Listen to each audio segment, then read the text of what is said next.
Down Under Turner out of business, and who better to join us than Kate Moody? Good evening to you. Hi, Mark. A major deal between two luxury giants is on the rocks. That was Kate's pun, not mine. Partly because of the French government. Do explain. Well, Mark, it's a complicated story, and it'll perhaps not surprise you to learn that it does involve Donald Trump. The American jeweler Tiffany is planning to sue LVMH after it backed out of a $16.2 billion takeover. Now, the Paris-based fashion giant said the French government had pressured it to delay the process as it weighed the next move in a transatlantic trade spat. Luke Schrago explains. Did the French government just torpedo the biggest deal the luxury goods industry has ever seen? Not according to government sources. They say a letter sent to luxury leviathan LVMH asking it to defer acquisition of US jeweler Tiffany & Company for $16 billion was in no way binding. Rather, Paris was apparently seeking breathing room to assess the fallout from potential new tariffs from Washington, mostly on the luxury sector. In a context of international negotiation, that is very significant. With our partners, the French government is neither naive nor passive. We have goals that we want to achieve. There's a current discussion with a certain number of partners, especially the United States.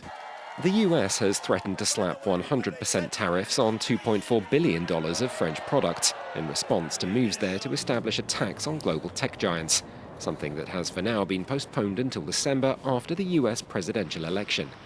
LVMH has insisted the letter was legal and valid, leaving the conglomerate no choice but to further defer an already delayed closing past November or walk away. However, it comes against a backdrop of a luxury sector stricken by coronavirus and evaporating consumer spending. Tiffany saw successive losses in the first and second quarters of 45% and 29% respectively. Its share price has been trading $10 below the $135 LVMH agreed it would pay last year, leaving some asking if it wasn't overpaying for the US company. Tiffany, for its part, is pushing forward and is taking LVMH to court to get the deal through. The Tiffany headquarters in New York, based in Trump Tower.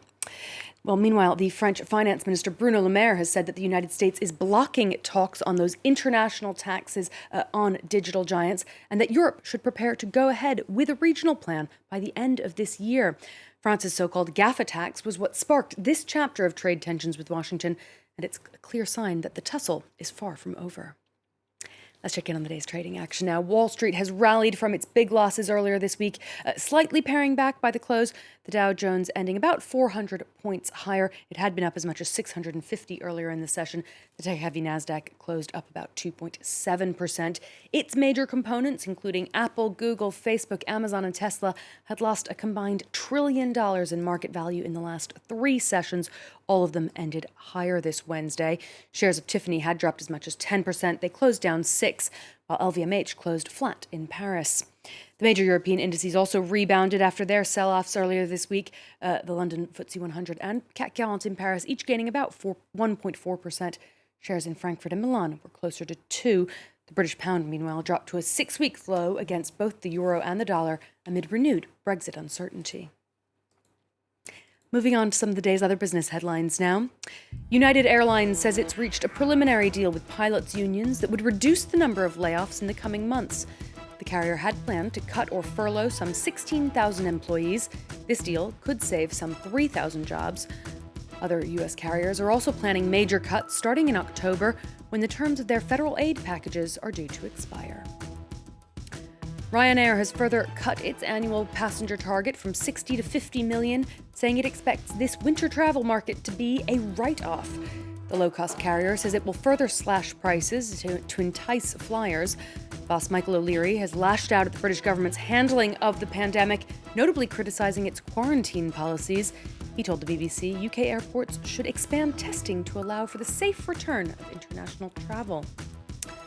And the Trump administration is preparing an order that would ban imports of products including cotton, textiles, and tomatoes from China's Xinjiang region. The formal announcement is pending. It centers around allegations of forced labor and the mistreatment of Uyghur Muslims in that autonomous northwestern territory.